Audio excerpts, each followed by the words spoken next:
Hello दोस्तों। और celestial genius के इस चैप्टर की शुरुआत में हम देखते हैं कि एक बंदा वहां पर लड़ाई कर रहा होता है और बोलता है कि चलो और सभी लोग इन छोटे मोटे बास्टर्ड्स को रोको जो कि हमारे लीडर के पास में ना जा पाए और मूबी और हमारे गौचुंग की ही तरह और अपनी जिंदगी खतरे में डाल दो इनको ब्लॉक करने के लिए। और सभी लोग वहां पर लड़े जा रहे होते हैं।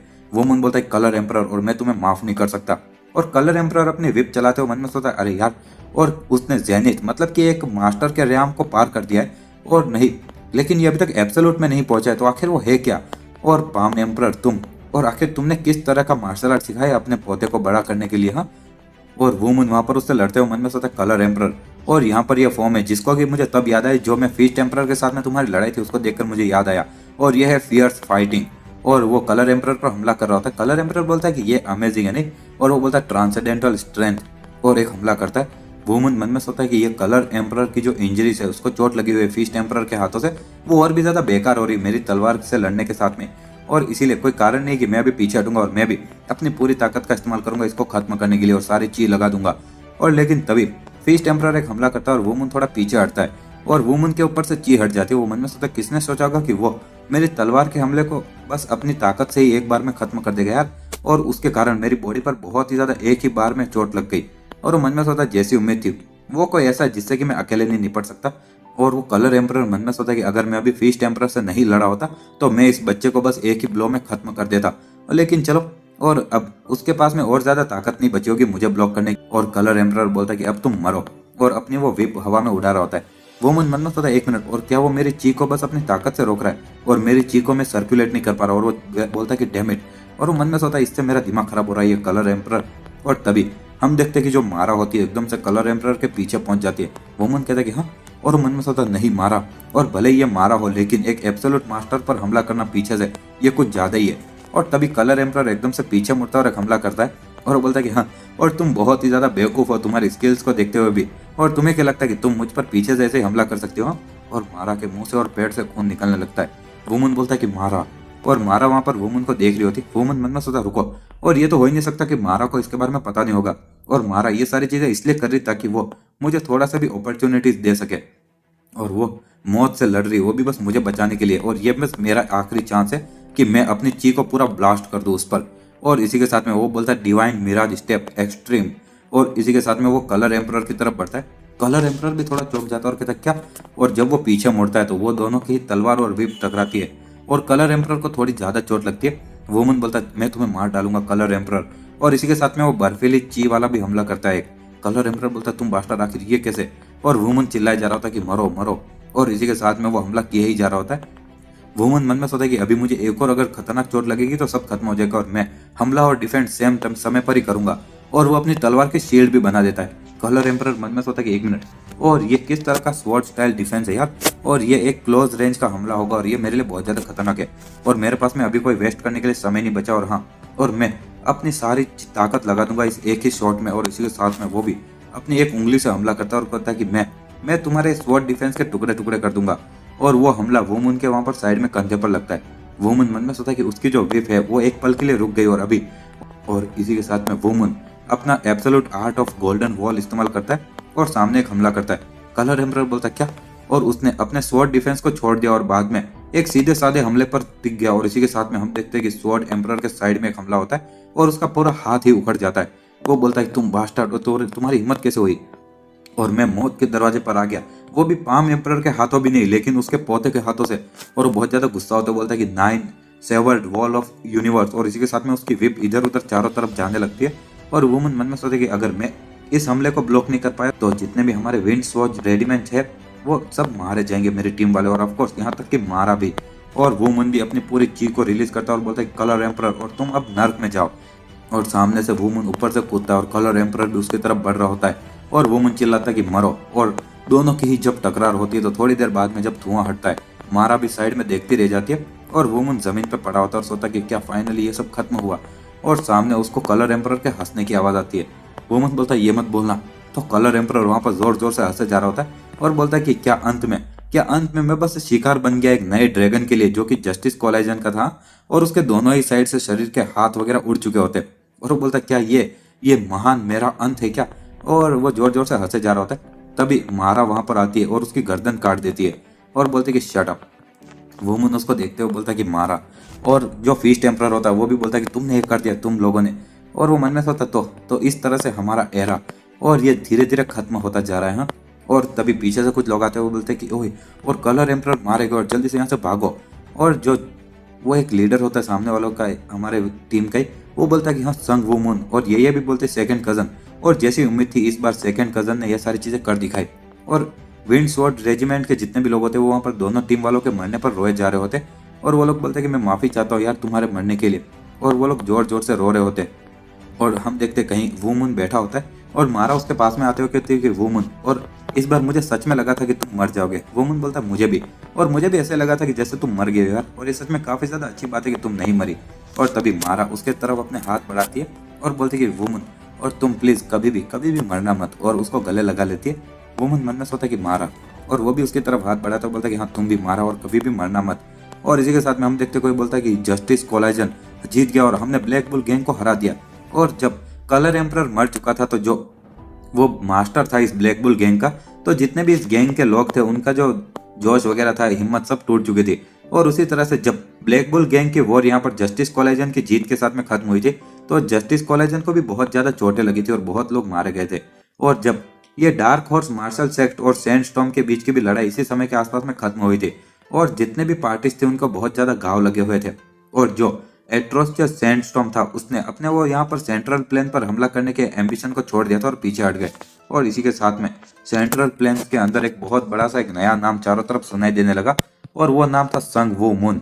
और भले ही कलर एम्परर उसकी ताकत फिस्ट एम्परर से लड़ते हुए खो चुका था, लेकिन संग वू मून था जिसने की आखिरकार डायरेक्टली उसको मारा था कलर एम्परर को। और इसी के साथ में पाम एम्परर के बाद में जो आयरन ब्लेड हाउस की जो रेपुटेशन थी कि उसने संग वू मून जैसे भी एक ताकतवर मास्टर को बनाया है और एक नया ड्रैगन, उसके कारण उनकी रेपुटेशन बहुत ज्यादा बढ़ चुकी थी। और इसी के साथ में एक और महीना चला गया इस जब्त की संग वू मून ने कलर एम्परर को मारा था उसके बाद में। और फिर उसने एक लेटर छोड़ दिया था ये बोलते हुए कि वो अब इस विंड स्वॉर्ड बैटेलियन के लीडर के पोजीशन को छोड़ना चाहता है जस्टिस कोलाजन में। और जैसे कि वहां से भाग रहा था संग वू मून ने यहाँ पर वो जगह छोड़ी और हेई फेई की तरफ चला गया। और वू मून ने बाद में उसी समय के दौरान रामी के लिए एक मार्शल आर्ट भी बनाया था अपने बचे कुछ समय में। और यहाँ तक कि जो मार्शल आर्ट की बुक उसके नाना जी ने उसको दी थी उसके अंदर कुछ सेंस वाली स्वॉर्ड टेक्निक भी थी जो कि रामी इस्तेमाल करती है। और इसी तरह से चलते रहने के बाद में वुमन और उसकी पार्टी हेई फेई में पहुंच गई। और कि वुमन वहां पर एक हेई फेई की सिटी में आ जाता है और बोलता है एक मिनट, और आखिर यहाँ पर इतना ज्यादा शोर क्यों मच रहा है। और आगे वो किसी को जाते हुए बोलता है आखिर चल क्या रहा है। तो एक बंदा बोलता है यंग मास्टर सॉन्ग, और आप बिल्कुल सही समय पर आए और प्लीज, और हमारी मास्टर जो कि इस कंपनी की मालकिन है उसको ढूंढिए। वुमन बोलता है क्या जूनियर सिस्टर को कुछ हो गया क्या। ये बोलते कि जो मिस सियोन थी वो अभी ट्रेडिंग कंपनी तक कल तक तो नजर रख रही थी और उनको लोगों ने देखा भी था, और कल के दिन जब मैं सुबह उनसे मिलने गई तो वो वहां पर थी ही नहीं। वुमन बोलता क्या कहा तुमने, और क्या उसको किडनैप कर लिया गया था। ये बोलती मुझे नहीं लगता ऐसी कोई बात है। वुमन बोलता आखिर तुम्हें ऐसा क्यों लगता है। ये बताती कि जो मिस सियोन के आसपास के लोग थे उन्होंने कहा कि उसके जो एक्शंस थे वो पिछले कुछ समय से काफी ज्यादा अजीब थे, और कभी कभी बस वो ऐसे ही आसमान को देखती रहती थी और कुछ शब्द बोलते कि मुझे उस जगह पर जाना होगा। और एक नौकरानी के अनुसार तो एक दिन मिस सियोन अचानक से यहाँ पर इस बंगले में इधर उधर जाने लगी और उसके लार टपक रही थी और अपने वो रात के कपड़ों में बिल्कुल किसी नींद में चलने वाले की तरफ। वुमन मन में सोचा अरे नहीं, और मुझे इसके बारे में कुछ गलत लग रहा है यार। वुमन बोलता मारा, और प्लीज मुझे तुम्हारी वो ट्रेसिंग टेक्निक सिखाओ जिससे कि मैं सियोन की पार्टी को ट्रैक कर सकता हूँ। मारा बोलती ठीक है, और आगे कोई बोलता कि चलो, और आखिर सियोन के वो जगह कहाँ पर है। ये बोलते इस साइड यंग मास्टर सॉन्ग, और प्लीज मुझे फॉलो कीजिए।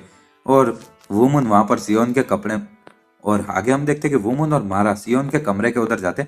वुमन बोलता है कि ये इविल ची, और मुझे यहाँ पर एक इविल ची महसूस हो रही है, लेकिन ये उस ब्लड ची या फिर उस ब्लडी क्लाउड एम्परर की इविल ची से अलग है।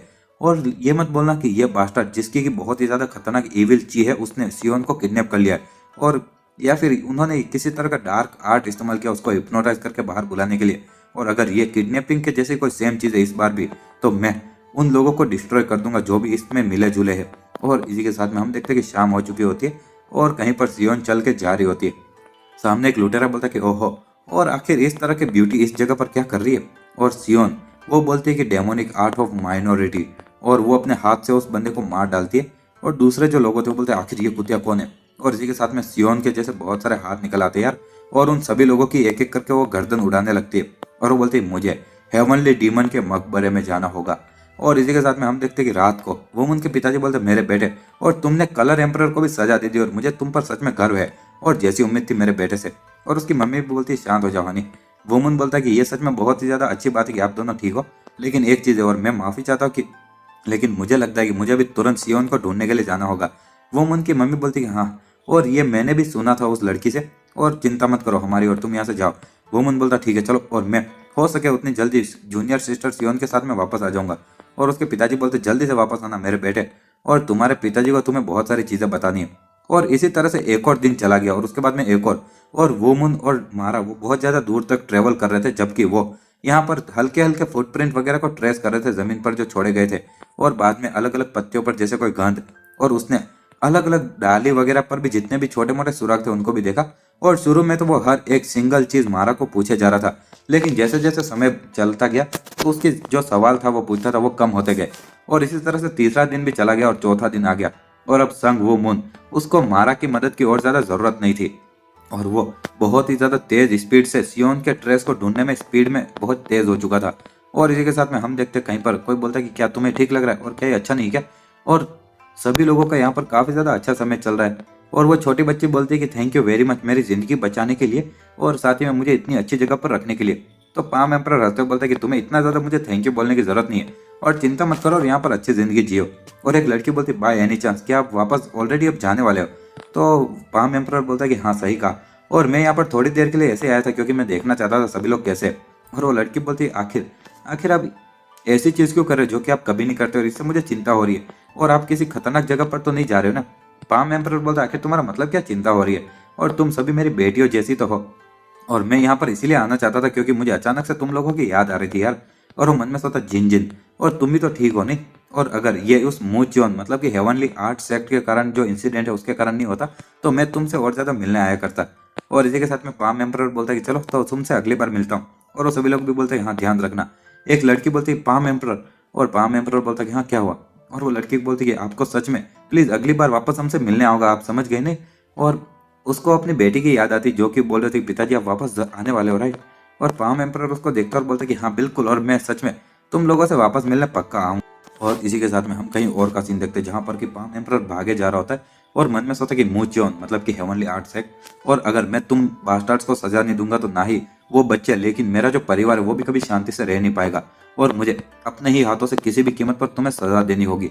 और इसी के साथ में भागते हुए पाम एम्परर किसी जगह पर पहुंचता है, और वो सोचता है अगर मेरी प्रेडिक्शन सही है तो ये जगह मूचोन के बेस में से ही एक जगह है। और हम देखते कहीं पर कुछ लोग आते हुए बोलते हैं कि पाम एम्परर और तुम इससे और ज्यादा आगे नहीं जा सकते। और पाम एम्परर बोलता है तुम बास्टर्ड्स, और तुम तो ब्लैक स्केलेटन बैटेलियन हो ना जो कि 40 साल पहले वाले हो।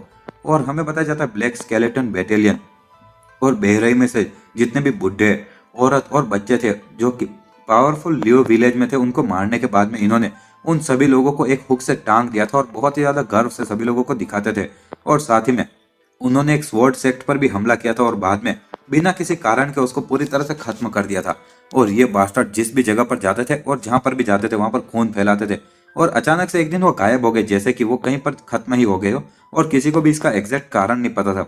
और उनको वापस यहाँ पर देखकर और जो हमारा पाम एम्परर था इसने रियलाइज किया कि उसको वापस वो मूचोन की खतरनाक ताकत का एहसास हुआ, और दूसरी तरफ उसको लगा था कि ये अब और ज्यादा आगे बढ़ना थोड़ा मुश्किल होता जाएगा। और हम देखते हैं कि कहीं पर पाम एम्परर लड़ रहा होता है और बोलता है कि क्या ये अब आखिरी बंदा है, और वो उस बंदे को भी मार डालता है। और इसी के साथ में जब वो सभी लोग मर जाते हैं पाम एम्परर बोलता है कि क्या मैं बुढ़ा होता जा रहा हूँ या फिर ये सभी लोग जितना मैंने सोचा था उससे ज्यादा ताकतवर थे। और तभी सामने कुछ और लोग भी आ जाते। पाम एम्परर बोलता है डैम इट, और आखिर अब इन बास्टर्ड्स की क्या प्रॉब्लम है? और पाम एम्परर बोलता है कि ये मूचोन मतलब कि हेवनली आर्ट सेक्ट वाले होते हैं और मैं उसको बस मूचोन ही बुलाएंगे। और पाम एम्परर बोलता है ये सभी बास्टर्ड्स, और मैं थोड़ा बहुत समय अभी इस्तेमाल करने वाला था और अपनी ची को थोड़ा रिकवर करने वाला था यार।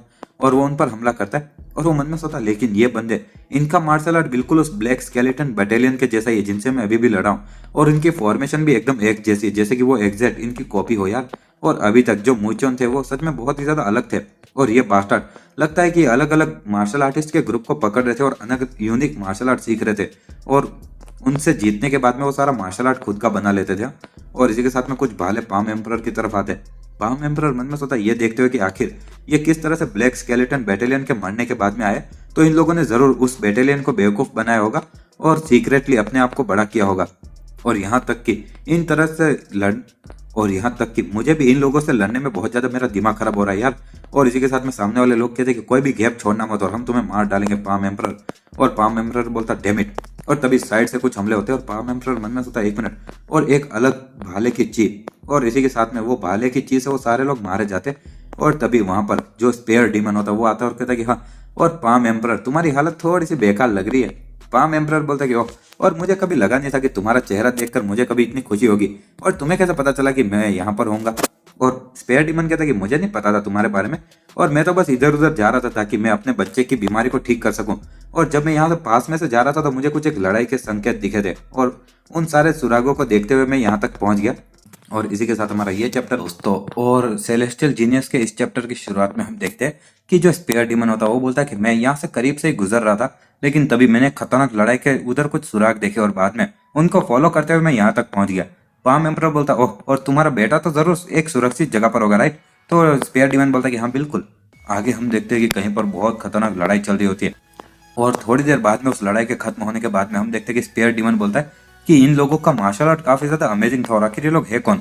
पाम एम्परर बोलता है कि इनको मू चेओन बुलाया जाता है, और ये एक डार्क फोर्स है जिसका कि बहुत ही पुराना इतिहास है, और इसकी एक बड़ी ताकत है जिसके बारे में मुझे भी नहीं पता था, और मैं यहाँ पर इन लोगों को, इन बास्टार्ड का पीछा कर रहा हूँ और इनको जड़ों से खत्म करना चाहता हूँ। स्पेयर डीमन बोलता है चलो, तो मैं कुछ समय के लिए तुम्हारे साथ में चलूंगा। पाम एम्परर बोलता है इससे काम नहीं चलेगा यार, और तुम्हें मेरी चिंता करने की जरूरत नहीं है, और जल्दी से अपने बेटे के पास में वापस चले जाओ। और स्पेयर डीमन कहता है कि मुझे अभी उस सब की चिंता नहीं है, और अगर ये लोग इतनी बड़ी डार्क फोर्स है जिसका इतिहास बहुत पुराना है, तो उनके पास में एक अच्छी मेडिसिन भी होगी नहीं, और ऐसा इसलिए क्योंकि मैं वो मेडिसिन मतलब कि दवाई पाना चाहता हूँ अपने बेटे के लिए। पाम एम्परर भी बोलता है कि ओ ऐसी बात है, तो हम लोग कुछ समय तक साथ में ट्रेवल कर सकते हैं तब तो। स्पेयर डीमन बोलता है कि हाँ, और आखिर तुम्हारी अगली डेस्टिनेशन कौन सी है। पाम एम्परर बोलता है कि वो 1,00,000 महान माउंटेन्स। और इसी के साथ में हम देखते हैं कि वहां पर दूसरी तरफ कहीं पर 1,00,000 महान माउंटेन्स के सीन को, जहां पर कि सियोन एक जगह पर खड़ी होती है, और सामने डेमोनिक कल्ट के कुछ लोग होते हैं, और एक बंदा बोलता है कि हमारी गॉडेस फाइनली आ चुकी है, और सभी लोगों को इकट्ठा कर दो, और हमें किसी भी कीमत पर गॉडेस की रक्षा करनी होगी। चलो गॉडेस को हेवनली डीमन के मकबरे में लेकर जाओ, और हमारा जो हेवनली डीमन कल्ट है वो वापस एक बार ऊपर आएगा। आगे हम देखते हैं कि सियोन बोलते कि मुझे उस जगह पर जाना होगा, और वो एक तरह से हिप्नोटाइज हो गई वैसे बोल रही थी। वोमन एक जगह पर कुछ लाशें देखते हुए बोलता है 1 मिनट, और यहाँ पर कोई 1 या 2 लोग नहीं जो कि डेमोनिक आर्ट से मरे, लेकिन आखिर ये सब किया किसने। और ये मैं एक बार के लिए मुझे तभी राहत मिलेगी जब तक कि सियोन इन लोगों के हाथों से नहीं मरी गई हो। और ये 6 दिन हो चुके जब से कि वोमुन एक पल भी सोया नहीं और ना ही आराम किया, और इस पॉइंट तक तो वोमुन उसका कंसंट्रेशन बहुत ही ज्यादा अमेजिंग हो चुका है यार, और सियोन के सुराग ढूंढने में। और इसी तरह से जो वोमुन था उसने कदमों का पीछा किया, और इसी के साथ में वो भी उस 1,00,000 महान पहाड़ों वाली जगह तक पहुंच गया था। लेकिन जैसे जैसे समय जा रहा था तो उसको जितनी लाशें दिख रही थी वो भी बढ़ती ही जा रही थी। वोमुन बोलता है 1 मिनट, और इस पॉइंट तक तो जो लाशें हैं उनको 2 कैटेगरी में बांटा जा सकता है। जो 2 फोर्स है वो पक्का एक दूसरे से लड़ रही है, जबकि सियोन यहाँ से बीच में से निकल गए उनके, और दोनों ही फोर्स का मार्शल आर्ट काफी ज्यादा अमेजिंग था। वोमुन बोलता है कि सियोन यहाँ पर इस सारी खतरनाक लड़ाई के बीच में से यहाँ पर गई है, तो आखिर यहाँ पर चल क्या रहा है यार। और इसी के साथ में हम देखते कहीं पर कोई बोलता है चलो और उस औरत को पकड़ो और उसको मार डालो, और कोई दूसरा बोलता है कि हमें किसी भी कीमत पर उस हेवनली डीमन के मकबरे में इसको जाने नहीं देना होगा किसी भी कीमत पर, और अगर तुम उसको पकड़ नहीं सकते तो उसको मार डालो। और हम देखते कि एक तरफ मूचोन के लोग लड़ रहे होते हैं, और उनसे लड़ने वाले होते हैं डीमन कल्ट के लोग। डीमन कल्ट के लोग बोलते हैं कि मूचोन बास्टार्ड यहाँ से दफा हो जाओ, और हमारी गॉडेस की रक्षा करो, हमारी देवी की, और इन सभी घटिया मूचोन बास्टार्ड्स को मार डालो। एक मूचोन वाला बंदा बोलता है ओए, और तुम हेवनली डीमन के मकबरे में नहीं जाने वाली, तुम चुड़ैल। लेकिन तभी जो सियोन होती है वो एक हाथ से मारती है और उसके 2 टुकड़े कर देती है। आगे बोलती मुझे उस जगह पर जाना होगा। और इसी के साथ में हम देखते हैं कि रात हो चुकी होती है, और वुमन एक जगह पर वो सब देखते हुए बोलता है ये तो पक्का मेरे नाना जी का मार्शल आर्ट है। और यहाँ पर उस स्पेयर डीमन के भी मार्शल आर्ट के थोड़े बहुत निशान दिख रहे। और जैसी उम्मीद थी, जो मेरे नाना जी है उसको पता था कि जो उसके स्टूडेंट है सियोन वो खतरे में है और उसको मदद की जरूरत थी।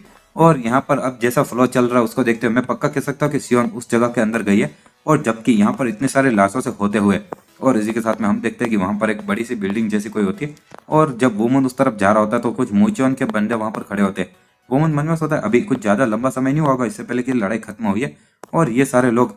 तभी सामने वाले एक बंदा बोलता है आखिर ये कौन है, और उसको मार डालो। वुमन मन में सोचता है कि मेरे पास में यहाँ पर ये सब बकवास और इनसे लड़ाई करने का समय नहीं है यार।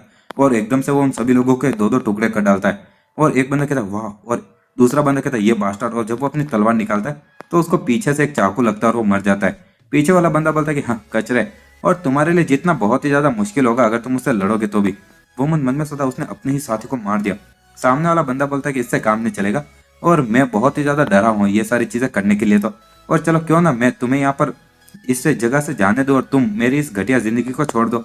वुमन मन में सोचा आखिर इंसान हो क्या सकता है, और ये पहली बार है जबकि मैंने अपनी सेम उम्र वाले इंसान को देखा हो जो कि मार्शल आर्ट में इतना अच्छा हो, और मुझे उसके अंदर से बहुत ही ज्यादा ब्लड थ्रस्ट और इविल चीज महसूस हो रही है। और सामने वाला बंदा बोलता है कि मेरा नाम चियोन यूरिन है और तुम जरूर वो फेमस यंग मास्टर संग वुमन होगे नहीं यहाँ पर आसपास में जो रहता है। वुमन बोलता है आखिर तुम मुझे ऐसे क्यों जाने दे रहे हो। वो बंदा बोलता है कि ये तो बस एक ग्रीटिंग है और तुमसे मिलकर अच्छा लगा, इस तरह की तुम ग्रीटिंग समझ सकते हो, जल्दी से अंदर चले जाओ। और लगता है कि तुम किसी को ढूंढ रहे हो राइट। और हाँ चलो मैं तुम्हें इसलिए बोल रहा था कि तुम मुझे भूल ना जाओ, लेकिन मैं भी मूचोन में ही बिलोंग करता हूँ। वुमन मन में सोचा मूचोन, और क्या ये जो इंसिडेंट हुआ था ये वापस इसमें मूचोन का हाथ है क्या, और ये फैक्ट कि नाना जी भी यहाँ पर आ चुके हैं, और शायद ये ऐसा इसलिए नहीं क्योंकि सियोन के कारण लेकिन मूचोन के कारण। और इसी के साथ में जब वुमन उस कमरे में जाता है तो वो बोलता है कि मुझे इस जगह के अंदर से बहुत ही ज्यादा इविल चीज महसूस हो रही है। और वो बोलता है मारा जब बाहर आती है तो वुमन बोलता चलो और तुम अपनी सावधानी बिल्कुल मत हटाना और यहाँ से एक भी पल के लिए। और मारा बोलते समझ गए। इसी के साथ में जब वो दोनों वहां से जा रहे होते हैं वुमन बोलता चलो चलते हैं, और कोई बोलता है कि मुंह चोन के कुत्तों मरो, दूसरा कोई बोलता है कि तुम बेवकूफ को, और हेवनली डीमन तो कब के जा चुके हैं। और यहाँ पर हेवनली डीमन कल्ट वालों के सामने हेवनली आर्ट्स क्लैन मतलब कि मूचोन लड़ रहे होते, और मूचोन बोलता है कि हमारा जो भगवान है वो हमेशा से एक मार्शल भगवान रहा है काफी लंबे समय से ही। और वुमन वो देखते हो मन में सोता ये लोग ये यहाँ पर जो लड़ रहे मूचोन से वो हेवनली डीमन कल्ट वाले। और इसी के साथ में वुमन मूचोन के एक बंदे की गर्दन उड़ा देता है। दूसरा बंदा कहता आखिर ये बास्टर्ड कौन है, और वुमन उसको भी मारता है। हेवनली डीमन कल्ट वाला एक बंदा बोलता है क्या वो हमारा साथी है। वुमन मन में सोता रुको, और ये जो चीज है ये पक्का। और इसी के साथ में वो ऊपर कूद कर कहीं जाने लगता है, और वो मन में सोता ये इंटरेक्शन है। और इसी के साथ में हम देखते हैं कि वो एक और मूचोन के बंदे के छाती में तलवार घुसेड़ देता है, और कोई चिल्लाता है कि पाम एम्परर और स्पेयर डीमन इन दोनों बास्टर्ड्स को सबसे पहले मारो। और वुमन साइड में देखता है तो वहां पर उसके नाना जी और स्पेयर डीमन लड़ रहे होते। वुमन मन में सोता नाना जी और स्पेयर डीमन, और जैसी उम्मीद थी और यहाँ पर जो एनर्जी थी वो नाना जी की थी। और इसी के साथ में वो बोलता है चलो, और दूसरे लोग चिल्लाए जा रहे होते कि गॉडेस को मार डालो और हमें उसको किसी भी कीमत पर रोकना होगा, और तुम घटिया मुंह चोन के बास्टर्ड्स। और दूसरा कोई बोलता है हमारे हेवनली डीमन के रास्ते में खड़े मत रहना। और सियोन वहां पर हिप्नोटाइज होकर जाए जा रही होती है। वुमन जोर से चिल्लाता कि ओए सियोन, और तभी अचानक से सियोन को जब वो सुनाई देता तो वो हिप्नोटिज्म खत्म हो जाता है। सियोन बोलते सीनियर ब्रदर, और वो वुमन को देखते और साइड में देखते हुए डर जाते और कांपते बोलते आखिर हम लोग कहाँ पर है और आखिर में यहाँ पर कैसे आए। वुमन बोलता सियोन और मैं तुम्हें जल्दी बचा लूंगा, तुम बस इंतजार करो। दूसरा बंदा बोलता है तुम और ज्यादा आगे नहीं जा सकते। वुमन मन में सोचता है कि अरे यार डैम इट ये सारे बास्टर्ड्स। और सियोन डरते हुए बोलते सीनियर ब्रदर, लेकिन अचानक से वो वापस हिप्नोटाइज हो जाती है जैसे और चुप हो जाती है और मुड़कर वहां से वापस चलने लगती है। वुमन मन में सोचता है वो मुझे देखने के बाद में भी यहाँ से चली गई, और क्या कोई इसको धमकी दे रहा है क्या, और क्या ये मूचोन है या फिर हेवनली डीमन कल्ट। आगे हम देखते हैं कि वुमन को आवाज आती है कि वुमन, और अभी तुम्हें इतने लंबे समय बाद में भी मुझे हेलो बोलने का समय नहीं है, और जल्दी से जाओ और सियोन को बचा लो। और ये उसके नाना जी होते। वुमन बोलता हाँ समझ गया नाना जी, और आगे बोलता मेरे रास्ते से हटो तुम सभी लोग। और वो मन में सोता बस मेरा इंतजार करो सियोन। और हमें बताया जाता है कि एक तरफ जो वुमन था वो सियोन का पीछा किया जा रहा था। पाम एम्परर और स्पेयर डीमन भी वहां पर वो 24 लोगों से लड़ रहे थे जिनको की 72 हेवनली फोर्स और 7 मार्शल स्पिरिट और 11 मार्शल स्पिरिट कहा जाता था। आगे हम देखते हैं कि जो स्पेयर डीमन होता है वो लड़ते हुए मन में सोता ये जो 72 हेवनली फोर्स बास्टर्ड है इनमें से हर एक सुप्रीम मास्टर है, और भले ही वो लोग शाओलिन टेम्पल से नहीं लेकिन वो शाओलिन टेम्पल का मार्शल आर्ट एकदम प्रॉपरली इस्तेमाल कर रहे। और इसी के साथ हमारा ये हेलो दोस्तों, और सेलेस्टियल जीनियस के इस चैप्टर की शुरुआत में हम देखते हैं कि जब स्पेयर डीमन एक उधर कुछ लोगों से लड़ रहा होता है मुंह चोन के, तो मन में सोता है कि ये लोग भले शाओलिन टेम्पल से नहीं लेकिन ये लोग उनका मार्शल आर्ट एकदम प्रॉपरली इस्तेमाल कर रहे हैं, और उसके सिवा ऐसा कहा जाता है कि ये लोग उनसे भी ज्यादा अबोव है ऊपर।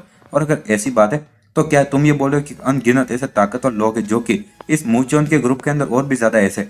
और इसी के साथ में जो पाम एम्परर होता है वो मन में सोता है कि हम और हेवनली डीमन कल्ट वो मुरीम में वापस आ रहा है, और ताकि वो इस मूचोन के सामने खड़े हो सके। और हेवनली डीमन कल्ट और मूचोन और आखिर ये लोग किस तरह से रिलेटेड है। स्पेयर डीमन बोलता है किसने सोचा होगा कि ये बास्टर्ड इतने ताकतवर होंगे।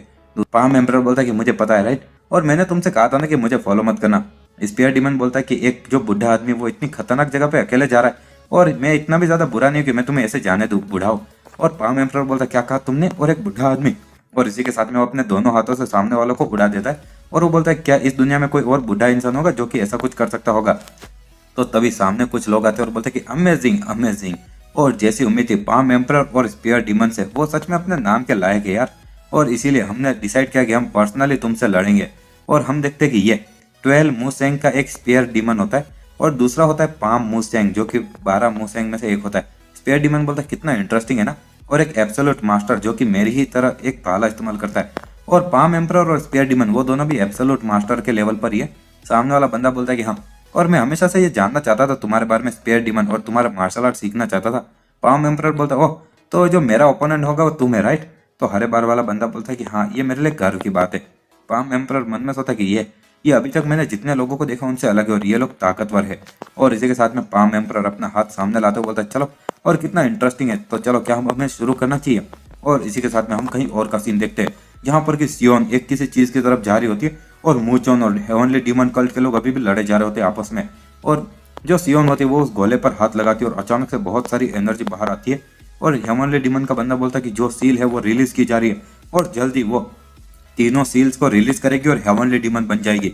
एक बुढ़ा आदमी बोलता है चलो, और जब हमारे पिछले वाले हेवनली डीमन ये उन एब्सोल्यूट मास्टर्स के द्वारा मारे गए थे सेंट्रल प्लेन के अंदर, और बाद में इस मूचोन के स्किम्स के द्वारा सील कर दिए गए थे, तो हमारे पास में कोई रास्ता नहीं था, लेकिन यहाँ पर छुप कर रहना पड़ रहा था। और हमें पता जाता है इसका नाम व्हाइट ब्लडेड डी स्पॉट है। और आगे वो बोलता है लेकिन अब ये मूचोन बास्टर्ड, अब ये ज्यादा लंबा समय नहीं लगेगा, और जब तक कि जैसे ही हमारे नए हेवनली डीमन का जन्म हो जाएगा तो हम तुम्हारा खून पी जाएंगे और तुम्हारा मांस खा जाएंगे कच्चा ही।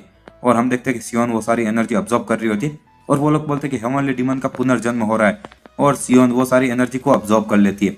आगे वो लोग जो होते हैं वो बोलते हैं कि और हेवनली डीमन अब अगले वाले की तरफ जा रहे हो, जाओ और हेवनली डीमन की रक्षा करो। सियोन बोलती अब मुझे अगले वाले की तरफ जाना होगा। मूचोन के बंदे बोलते अरे नहीं, और वो गॉडेस ने एक सील को रिलीज कर दिया और हमें जल्दी से उसे मारना होगा। और तभी वो लोग वापस लड़े जा रहे होते और डेमोनिक कल्ट के लोग बोलते ये सारे बास्टर्ड्स। और जो वो सफेद दाढ़ी वाला बंदा होता है वो बोलता कमांडर ये, और जैसा कि तुम्हें ऑलरेडी पता है ये हमारे स्कूल की सबसे बड़ी मुसीबत है और हमें इसको किसी भी कीमत पर रोकना होगा। और वो कमांडर बोलता है कि हाँ सर। और आगे वो बंदा बोलता है और साथ ही में डार्क स्वॉर्ड, और ये मैं तुम पर छोड़ रहा हूँ प्लीज, और अपनी पूरी कोशिश करना इस हमारे गॉडेस को यहाँ से वहां पर ले जाने के लिए और जिंदा हो। तो वो बंदा बोलता है कि मैं समझ गया और मैं उसकी रक्षा करूंगा, भले मेरी जान ही क्यों ना चली जाए। और उधर सियोन बीच में से जा रही होती है और आपस में वो अभी भी लड़ाई चली ही जा रही होती है। और जिन लोगों को समझ जाए मैं बता दूं, जो सियोन ने वो गोली खाई थी वो हेवनली डीमन कल्ट की एक गोली थी, और उसके ओरिजिन मतलब वो किस चीज की और कैसे बनी वो तुम्हें आगे के चैप्टर्स में पता चल जाएगा। और अभी वो कुछ सील्स रिलीज करेगी जिससे उसके अंदर ताकत आएगी और वो हेवनली डीमन बन सकती है। लेकिन जो मूचोन के बास्टार्ड है वो उनको रोकना चाहते हैं, और जो हेवनली डीमन कल्ट के लोग हैं वो मूचोन को रोक रहे ताकि वो गॉडेस को ना रोके हेवनली डीमन बनने से। और आगे हम देखते कोई बोलता तुम यहाँ से नहीं जा सकते, और वुमन मन में सोचता ये लोग ये हेवनली डीमन कल्ट के लोग हैं ना कि मूचोन। और वुमन बोलता रास्ते से हट जाओ और मुझे मेरी जूनियर सिस्टर को बचाना होगा। तो एक वो बच्चा सामने से आता है बोलता बकवास करना बंद करो और तुम घटिया मूचोन के बास्टार्ड। वुमन बोलता है कि मैं मूचोन से नहीं हूँ और मेरी उनसे और कोई रिलेशनशिप भी नहीं है, तो और मेरे पास में और कोई रास्ता नहीं बचेगा अगर तुम मुझसे लड़ना शुरू कर दोगे, और मैं जबरदस्ती यहाँ से अंदर जाना होगा मुझे अपनी जूनियर सिस्टर को बचाने के लिए। सामने वाला बंदा बोलता है कि हाँ, और तुम एक मूचोन के कुत्ते के हिसाब से तो कुछ ज्यादा अच्छे हो मार्शल आर्ट में। वुमन बोलता है मैं बोल रहा हूँ ना कि मैं मूचोन से नहीं हूँ। और इसी के साथ में वो बोलता है विंड फ्यूरी कोल्ड स्नो, और एक हमला करता है। सामने वाला बंदा बोलता है कि ये कोई नॉर्मल इंसान नहीं है यार। और इसी के साथ में वो पीछे कुछ देखता है और मूचोन के बंदे वुमन के पीछे से आ रहे होते। आगे वो बच्चा बोलता है गॉड डैम इट, और ज्यादा मूचोन के बास्टर्ड्स, और उसकी तलवार के अंदर एक काला ऑरा आता है। वो मन में सोचता अंत में ये लोग है तो हेवनली डीमन कल्ट ही, और मैंने आज तक किसी को भी ऐसी अचीवमेंट और ऐसी ताकत के साथ में नहीं देखा है जस्टिस कोलाइजन के अंदर या फिर ब्लैक बुल गैंग के अंदर, जो कि इतनी कम उम्र में इतना ताकतवर हो। और वो बच्चा एक हमला करता है और बोलता है कि रास्ते से हट जाओ। और वुमन जब ऊपर कूदता है तो सामने वाले मूचोन के जितने भी लोग होते आधे मर जाते। और आगे वो डेमोनिक कल्ट का बंदा बोलता है कि मूचोन हमारी प्रायोरिटी और सारे मूचोन के बास्टर्ड्स को मार डालो। और वो पीछे देखते हुए मन में सोच रहा था कि ये वुमन नाम का बंदा मूचोन से भी नहीं, लेकिन तुम बोल रहे कि एक जो छोटा सा मार्शल आर्टिस्ट है और वो सेंट्रल प्लेन के अंदर से आया और वो मुझसे भी ज्यादा ताकतवर है। वुमन बोलता उन लोगों ने रियलाइज कर लिया होगा कि मैं मूचोन से नहीं हूँ मुझसे लड़ने के बाद में। और आगे वहां से जाते बोलता चलो चलते हैं, और मुझे पता नहीं कि आखिर यहाँ पर चल क्या रहा है, लेकिन मुझे एक ही चीज करनी है और अपनी जूनियर सिस्टर को बचाना है। आगे हम देखते हैं कि जब वुमन वहां से जा रहा होता है और सामने 3 गेट होते हैं। वुमन बोलता है यहाँ पर कुछ ज्यादा ही रास्ते यार डैम इट, और कहीं पर वो मूचोन और डीमन कल्ट लड़ रहे होते। और कोई बोलता है कि हेवनली डीमन दूसरी सील तक पहुंच चुके हैं, और दूसरा मूचोन का बंदा बोलता है उस बास्टर्ड को रोको, और इसी तरह से वो लोग लड़े जा रहे होते। और हम देखते हैं कि जब सियोन एक गोले के पास में जाती है तो सामने से मूचोन के कुछ लोग आते हैं और बोलते हैं कि तुम मिल गई और चलो हेवनली डीमन को मार डालो। और हमें बताया जाता है ये उन 12 मूशेंग में से एक होते। और इसी के साथ में वो जब एक वार करते हैं तो सियोन बस अपने एक हाथ से मारकर उसका वार रोक देती है। और दूसरा एक बंदा बोलता है और तुम बोल रहे कि वो बस एक सील को अपने अंदर अब्जॉर्ब करके इतनी ज्यादा ताकतवर हो गई। और धनुष वाला बंदा बोलता है कि जैसी उम्मीद थी हेवनली डीमन कल्ट से, और इन कीड़ों को तो एग्जिस्ट ही नहीं करना चाहिए था। तो वो बुढ़ा आदमी बोलता डैम इट, और वो लोग दूसरी साइड पर भी पहुंच गए यार। और सामने वाला बंदा एक तीर चलाता है और हम देखते हैं कि तभी एक कमांडर सियोन के सामने आ जाता है और उसको तीर लग जाता है और वो मर जाता है। और तभी मूचोन के बास्टार्ड आते हुए बोलते हैं कि चलो, और तो इन सभी लोगों को मार डालता है एक ही बार में। और जब सियोन वहां पर उस सील को भी अंदर अब्जॉर्ब किए जा रही होती है, बुढ़ा आदमी बोलता है कि गॉडेस खतरे में है और लाइट स्पिरिट लीडर, और जल्दी से, और हमें इस साइड से निपटना है, तुम जल्दी जाओ। तो वो बंदा बोलता हाँ मैं समझ गया, और हम लोग उन सभी बास्टर्ड्स को मार देंगे जो हमारी गॉडेस के रास्ते में आएंगे। और इसी के साथ में मूचोन और डीमन कल्ट लड़े जा रहे होते। वो कमांडर बोलता है कि जल्दी से गॉडेस की रक्षा करो जब तक कि वो सील को रिलीज ना कर दे। सामने वाले लोग कहते तुम कीड़े जैसे बास्टर्ड और हमारे रास्ते में आना बंद करो और मर जाओ। तीर वाला बंदा बोलता ओए, और वो कुत्ते ने ऑलरेडी, और हम देखते हैं कि सियोन अभी भी उस चीज को ऑब्जर्व किए जा रही होती है। और बंदा बोलता है ये इतनी खतरनाक एनर्जी, और क्या वो इतनी सी देर में इतनी ताकतवर होगी। और सियोन बोलती अब ये आखिरी है। तो सामने वाला इंसान बोलता है तुम चुड़ैल कहीं की, और तुम्हें जिंदा नहीं रहना चाहिए। तो तभी सामने वाला डेमन कल्ट का बंदा उसके तीर को रोकते हुए बोलता ओए, और अपनी जान खतरे में डालकर भी इनको रोक दो। और सामने वाला बंदा बहुत तीर चलाता है और डेमोनिक कल्ट वाला उन सभी तीरों को रोक नहीं पा रहा होता। और तभी साइड में से एक बंदा उसको मारते हुए बोलता है तुम कीड़ो, और कोई मतलब भी नहीं निकलेगा अगर तुम हमें ब्लॉक भी करो। और इसी के साथ में एक बंदा तलवार से मारते हुए बोलता है कि मरो। और बुढ़ा आदमी मन में सोता डेमिट, और लाइट स्पिरिट बैटेलियन वो पूरी तरह से मर रहे, और अभी ये समय नहीं कि मैं अपनी चीख को बचाने के बारे में सोचूं, और हम लोग ऐसे लंबे समय तक नहीं टिक पाएंगे। और इसी के साथ में वो डार्क फ्रीजिंग फोर्स नाम की टेक्निक इस्तेमाल करता है, और सामने वाले उन तीनों ही बंदों पर एक बर्फ वाला हमला करता है। और वो तीनों लोग थोड़े पीछे हटने लगते हैं और बोलते हैं ये बुढ़ा ये काफी ज्यादा अच्छा है यार। दूसरा बंदा बोलता है कि वो ये डार्क फ्रीजिंग फोर्स को इतना खतरनाक इस्तेमाल कर सकता है। वो बुढ़ा आदमी बोलता है मूंचों के बास्टार्ड, और मैं तुम्हारी हड्डियों तक को जमा दूंगा। और इसी के साथ हमारा ये हेलो दोस्तों, और सेलेस्टियल जीनियस के इस चैप्टर की शुरुआत में हम देखते हैं कि जब हेवनली डीमन कल्ट का एक बुढ़ा आदमी बोलता है कि तुम मूंचों के बास्टार्ड्स, और मैं तुम्हारी हड्डियों तक को जमा डालूंगा। और तभी हम देखते हैं कि पीछे से उस पर एक वार होता है, और वो वहां पर दूर जाकर गिरता है। और कोई एक बंदा आता है कहता है कि हो, और व्हाइट ब्लडेड डी स्पॉट, और काफी ज्यादा समय हो चुका है नहीं, और मैं तुम्हारी इस छोटी सी जिंदगी का इस बार अंत कर दूंगा। और जो मूंचोन के लोग होते हैं वो बोलते हैं कि द डेथ किंग, और ये सब कुछ अब ठीक है चलो, और तुम लोग अब गए काम से। और सामने वाला बंदा बोलता है डेथ किंग, और वो मन में सोचता डैम इट यार, और क्या हमारे जो एडवांस ट्रूप थे वो इसको रोक नहीं पाए थे क्या। और डेथ किंग बोलता है कि जो लोग मूंचोन को ब्लॉक करने के बारे में सोचते भी है वो मेरे हाथों से मारे जाते हैं। और इसी के साथ में वो सामने वाले बुढ़े आदमी पर एक हमला करता है, और वो बुढ़ा आदमी अपने दोनों हाथों को साइड में करते हुए उसको रोकता है। और डेथ किंग बोलता है ओह, और लगता है कि तुम पिछले कुछ समय में थोड़े बहुत इंप्रूव हो चुके हो व्हाइट ब्लडेड डी स्पॉट।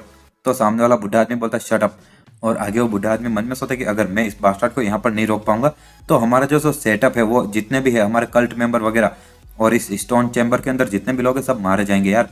और आगे आगे वो ची का इस्तेमाल करके दूसरे लोगों को बोलता है कि लाइट स्वॉर्ड और डार्क स्वॉर्ड, और मैं डेथ किंग को यहाँ पर रोकने की कोशिश करूंगा अपनी पूरी ताकत से, और प्लीज हमारी जो गॉडेस है उसको लास्ट लोकेशन पर लेकर चले जाओ। तो एक बंदा बोलता है समझ गया व्हाइट ब्लडेड डी स्पॉट, और हम लोग आपका ये बलिदान हमेशा याद रखेंगे। और इसी के साथ में वो दोनों वहां से जाने लगते और बोलते चलो, और गॉडेस को यहाँ से एस्कॉर्ट करो और जल्दी से। और तभी कोई बोलता डैम इट यार, और वो बास्टार्ड्स यहाँ से जा रहे। दूसरा बंदा बोलता है कि हम तुम लोगों को यहाँ से जाने दे देंगे भले ही हमें अपनी जान खतरे में डालनी पड़े। और वो बुढ़ा आदमी बोला कि सही कहा, और भले ही हमारे इस नए हेवनली डीमन के लिए, लेकिन हमें उसकी रक्षा करनी होगी, और यहाँ पर भले सबकी जान चली जाए, और बस एक ही है और एक ही लास्ट सील बची हुई है। और मूचोन वो साथ में और भी ज्यादा अभी तेजी से हम पर हमला करने वाले हैं। और हम कहीं और का सीन देखते हैं जहां पर कि जो पाम एम्परर होता है वो एक बंदे से लड़ रहा होता है, और सामने वाला बंदा अपने एक पाम से हमला करता है पाम एम्परर पर ही। और वो बोलता है कि ओह, और पाम मू सेंग जो कि मूचोन से है, और तुम सच में अपनी उम्र के हिसाब से कुछ ज्यादा ही ताकतवर हो। सामने वाला वो बंदा बोलता है कि हाँ, और अगर तुम्हारे पास में बात करने का समय है तो क्यों ना तुम अपने मूव्स इस्तेमाल करो। पाम एम्परर बोलता है कि हाँ बिल्कुल, ये मैं ध्यान रखूंगा। और मूचोन का बंदा और पाम एम्परर दोनों ही पाम्स का इस्तेमाल करते। पाम एम्परर मन में सोचा कि ये बास्टर्ड, और क्या ऐसा इसलिए क्योंकि ये जो मूचोन का बेसिक तरीका है कि वो अपने दुश्मन का मार्शल आर्ट चुरा लेते हैं, और मुझे ऐसा लग रहा है जैसे कि वो मेरे मूव्स को चुराए जा रहा है। और जब वो दोनों लड़ रहे होते हैं तो साइड में जो स्पेयर डिमन होता है और मूचोन का जो स्पेयर मास्टर होता है वो बोलता है कि जो स्पेयर डिमन है और तुम्हारा जो नाम है सच में तुम उतने भी खास नहीं हो जितना मैंने सुना है यार। और सामने वाला स्पेयर डिमन बोलता है कि आखिर तुमने क्या सुना है, और मुझे पता नहीं तुमने क्या सुना है, लेकिन मुझे उससे घंटा फर्क नहीं पड़ता है। और वो मन में सोचता है कि मैं बस अपने बेटे को बचाना चाहता हूँ। और वो एक फ्लैशबैक याद करता है जहां पर कि उसका बेटा बोल रहा था कि पिताजी, और सच में मेरे कारण आपको इतना ज्यादा सफर करना पड़ रहा है और दुख देखना पड़ रहा है, इससे मेरे दिल में दर्द होता है, और मैं माफी चाहता हूँ कि मैं आपके बेटे के रूप में भी इतना कमजोर पैदा हुआ पिताजी। तो स्पेयर डिमन बोलता है कि ये मत बोलो, और ये तुम्हारी गलती नहीं है, और ये सब कुछ इसलिए क्योंकि मैं एक बेवकूफ पिता हूँ। उसका बेटा रोए जा रहा होता है और आगे स्पेयर डीमन खड़ा होता है, बोलता है कि और हाँ साथ ही में ये सारी चोटें मुझे इसलिए लगी क्योंकि जब मैं कुछ जड़ी बूटियां ढूंढ रहा था तो एक पहाड़ से नीचे गिर गया था और ये मैं कुछ ही समय में ठीक हो जाऊंगा। तो बच्चा बोलता है कि इसका कुछ सेंस नहीं बनता ना, और ये तो हो ही नहीं सकता कि पिताजी आप पहाड़ से ऐसे नीचे गिर जाओगे और उसके सिवाय और नीचे गिरने के कारण आपको ऐसी चोटें तो लग ही नहीं सकती। स्पेयर डीमन मन में सोचा अब वो उस उम्र में नहीं रहा जबकि मैं इन शब्दों से उसको बेवकूफ बना सकता था यार। और स्पेयर डीमन बोलता है कि ठीक है चलो, लेकिन कुछ भी हो मैं ठीक हूँ। और वो बच्चा रोते हुए कहता है पिताजी और भले ही मैं छोटी जिंदगी जीऊँ लेकिन मैं खुश हूँ कि मैं आपके बेटे के रूप में पैदा हुआ था और मुझे इस पर गर्व है। तो स्पेयर डीमन वो सुन रहा होता है और आगे उसका बेटा बोलता तो और प्लीज आप अपने ऊपर इतना बोझ मत लीजिए जड़ी बूटियां ढूंढने के लिए, और भले कुछ समय के लिए लेकिन प्लीज मेरी साइड में रहिए पिताजी। और वो स्पेयर डीमन वो मन में सोचता है कि हमेशा एक और दिन, मैं हमेशा पूरा समय तुम्हारे साथ में बिताना चाहता हूँ लेकिन सॉरी, और मैं ये तब तक नहीं कर सकता जब तक कि मैं तुम्हारी हेल्थ ठीक ना कर लूँ। और इसी के साथ में अभी स्पेयर डीमन लड़ते हुए मन में सोच रहा था जहाँ तक कि जैसा पाम एम्परर ने कहा था, और ये जो मूचोन के बास्टार्ड ये अपनी बॉडी को एक अजीब तरीके से इस्तेमाल करते हैं और मुझे इन बास्टार्ड को पकड़कर मेरे बेटे की बीमारी को ठीक करने का एक रास्ता ढूंढना ही होगा। और इसी के साथ में वो एक हमला करता है और सामने वाला जो स्पेयर मास्टर होता है वो बोलता है कि हाँ और तुम कुछ ज़्यादा ही नहीं कर रहे हो इतनी ज़्यादा ची का इस्तेमाल करके, और ऐसा लगता है कि जो तुम्हारी मूवमेंट्स है वो धीरे धीरे धीमी होती जा रही है। और वो ज़मीन पर अपना भाला मारकर कुछ पत्थर उड़ाता है स्पेयर डीमन की तरफ, और स्पेयर डीमन अपने भाले से उन सभी पत्थरों को काट देता है। लेकिन तभी सामने वाला स्पेयर मास्टर वो एक भाला मारकर स्पेयर डीमन की छाती में मारता है और स्पेयर डीमन कूद कर पीछे हटता है और कहता है डैमेज यार, और वो बहुत ज़्यादा तेज है और उसके सिवाय वो ऐसे हमला कर रहा है जब अपनी ची को छुपा रहा है। और अगर मैंने इतनी सारी ची इतनी पहले की लड़ाई में खत्म नहीं की होती तो वो इतना भी मुश्किल दुश्मन नहीं रहता मेरे लिए। सामने वाला स्पेयर मास्टर कहता लगता है कि ये जो तुम्हारा ये अंत है ये काफ़ी ज़्यादा आसानी से हो जाएगा जितना मैंने सोचा था उससे, और अब तुम मरो स्पेयर डीमन। और स्पेयर डीमन मन में सोता डैम इट। और तभी पाम एम्परर दूसरी तरफ लड़ते हुए सोता कि ये बास्टार्ड, और वो मेरी मूवमेंट्स को ऐसे देखे जा रहा है कि मैं क्या हमला करने वाला, और उसी समय वो उसकी खुद की पाम टेक्निक का भी इस्तेमाल कर रहा है मुझे हराने के लिए। और किसने सोचा होगा कि इस जैसा छोटा बच्चा भी मुझे इतनी दूर तक पुश कर सकता है, जबकि मेरी जो ची है वो पहले से इतनी लंबी लड़ाई के कारण खत्म हो चुकी है यार, वरना तो और इतनी मुश्किल भी नहीं होती। और वो बोलता है कि ओह, और अगर तुम मूचोन की जगह मेरे स्टूडेंट होते तो तुम काफी ज्यादा अच्छी जिंदगी जी पाते। और पाम एम्परर अपने दोनों ही हाथों से एक हमला करता है। सामने वाला बंदा बोलता है कि मैं खुद मूचोन हूँ और जहाँ पर कि मैं बड़ा हुआ और पैदा हुआ और मरूंगा, और तुमसे लड़ना तब बंद कर दूंगा जबकि मैं तुम्हारी सारी पाम टेक्निक को प्रेडिक्ट कर लूंगा और कॉपी कर लूंगा। और इसी के साथ में वो पाम एम्परर का ही जैसा सेम हमला करता है। पाम एम्परर उसके हमले को डॉज करते हुए सोचता है कि वो तब रुकेगा जब वो मेरी नकल कर पाएगा। और वो सोचता है ओह मैं समझ गया, तो क्या होगा कि अगर मैं उसको मेरी नकल करवाना बंद करवा दूं। और इसी के साथ में वो दोनों की लड़ाई चले जा रही होती है। और सामने वाला बंदा सोचता है हाँ आखिर क्या हुआ, और उसकी जो एनर्जी का फ्लो है वो अचानक से चेंज हो गया। और ये मत बोलना कि वो अभी स्टेट ऑफ अनकॉन्शियसनेस के अंदर है, मतलब कि एक तरह से वो बेहोश भी है और होश में भी है ऐसा। और पाम एम्परर एक हमला करता है उसी स्टेट में। सामने वाला बंदा मन में सोचता है कि मैं उसकी मूवमेंट्स को प्रेडिक्ट नहीं कर सकता जबकि वो अनकॉन्शियस है यार, और ना ही मैं उसकी मूवमेंट्स को चुरा सकता हूँ, लेकिन मुझे इतना ज़्यादा डरने की भी कोई ज़रूरत नहीं है।